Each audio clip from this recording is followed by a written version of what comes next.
Today, we're going to be looking at a historic game where an 8-year-old beat a Grandmaster. You heard that right. So, before this guy beat the record was from a Serbian player, another 8-year-old. But this guy broke that record because records are meant to be broken. So, let's get into the game. It's a pretty calm game. We got e4, d6, and then we get a transposition into the Philidor. So, he's probably like, I'm going to get this kid out of theory. Didn't work so well. Knight f3, the main move, you fully control the center. You get both knights out. White's position is beautiful.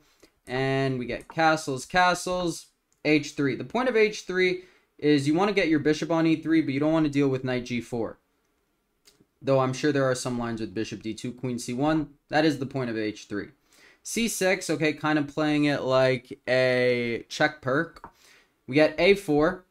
a5, right? He's pushing on both flanks, just locking everything up. Rook e1, centralizing the rook, and we get h6.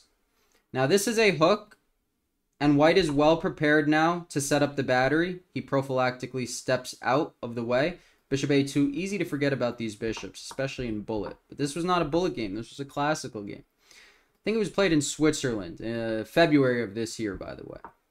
Queen c7, okay, black's position is just very solid. And then we got knight h4. This is a very good move. Doesn't want to go to f5? Maybe. It comes to g6. So we see we exploit the pin, and look at this. The king is already trapped. So white is obviously better here. He has a space advantage. His pieces are better coordinated. His rooks are connected. Black's are not. Black takes in the center, and we get bishop takes. It was also possible to take with the queen, but he had decided to take with the bishop. We got knight c5, trying to open up the light squared bishop, and pawn to f4. So he's getting this e4, f4 in. He doesn't waste it. Someone said, like, f4 is like a spring in the position, so you don't want to waste it too early. And it makes a lot of sense. I still play the king's gambit, so it didn't affect my decision, but yeah, makes sense. We got knight takes, and pawn f5. Yeah, computer is ridiculous. In this position, it wants to move b3, locking this bishop in jail. I think f5 is definitely the human move. The rook is a little misplaced, but you have the third rank, and you can easily move it up to a3 and then attack the king once again. We get pawn f6, locking everything up, but now e6 is very weak, as is g6. This knight is pretty trash. Queen to f4. The point is, you're threatening bishop takes c5, which is a pin, and then we get knight to d7, getting his knights connected. We get knight d1, a beautiful route. It's not only to improve the knight, it's also to improve the rook. So it's twofold. Okay, he improves the rook. And we got knight f2, he improves the knight.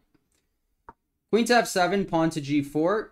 And again, computer doesn't love this move, but it makes sense, right? We get king g2, rook g3, h4, g5. The position kind of plays itself for white. That's why it's so easy to play.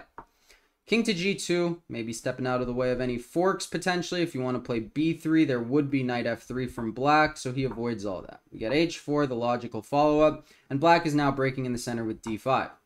Okay, b3, it is the best move. It looks awkward because your rook looks bad, but this pawn structure against these knights will work well, and also the queen has to move. We get a queen trade, which helps white because now we have soon to be a passed pawn, and black's pawn structure is just worse.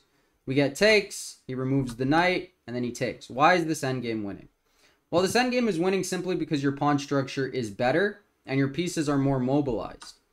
We get knight takes g4. Why is this a blunder? Try to find the move. Knight to g5 check.